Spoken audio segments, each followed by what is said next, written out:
It's okay as long as I got you, baby.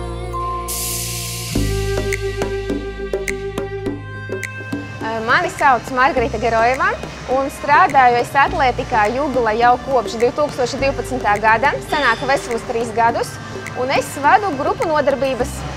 Sports tā ir ikdiena, tas ir loģiski, ar sportu nodarbojamies mēs katru dienu, es esmu ļoti aktīvs cilvēks, neskatoties uz to, ka, piemēram, skolas laikā sports tas ir viens, bet pastāvīgi apmeklē vēl kaut kādas nodarbības, tas ir basketbols, tas ir baseins paralēli, deju kaut kādas klases nodarbības. Pēdējā laikā Daugavpilī, kad es tur dzīvoju, es ļoti aktīvi nodarbojos ar dejām, un tā bija striplastika.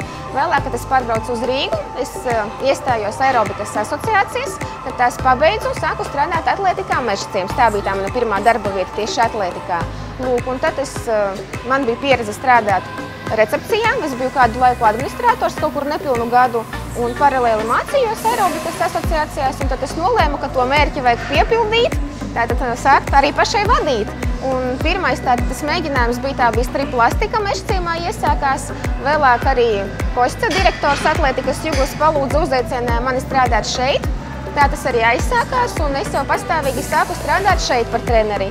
Nu, tā arī tas arī virzījās. Kaut kādas klases, lēnās, ātrās, iepatikās, bodybikes, presi, nu viss, ko tikai vien kopā var. Vadu gandrīz pilnīgi visu. Jā, gandarījums tas ir viennozīmīgi, jo cilvēki visi ir dažādi. Kādam patīk ātrākas klases, kādam lēnākas, līdz ar to tu iepazīsti vairākus cilvēkus. Tu vari vairāk kādam kaut ko iemācīt, arī iemācīties pašai līdz ar to. Un tas ir ļoti interesanti, ka tu esi zinošs, ka tu neesi tikai zini kaut ko vienu, ka tev ir vairākas nozares. Un tas ir forši. Protams, mēs katru dienu sevi cenšamies motivēt, vai nu tieši otrādi atrunāt, kaut ko darīt vai kaut ko nedarīt. Tāpēc sportot tas ir forši, tas ir garšīgi, mēs izjūtam to dzīvi, mums viņa ir jābauda, mums vajag sevi motivēt katru dienu, teikt, ka jā, es to izdarīšu, ka es iešu sportot, vai es pārstāšu slinkot, un to vajag atkārtot arvien vairāk, un katru dienu sev un pierādīt sev un visiem pārējiem, ka to mērķi, kurš mums ir nostādījis, mēs vienmēr varam sasniegt. Un tieši kluba atletika.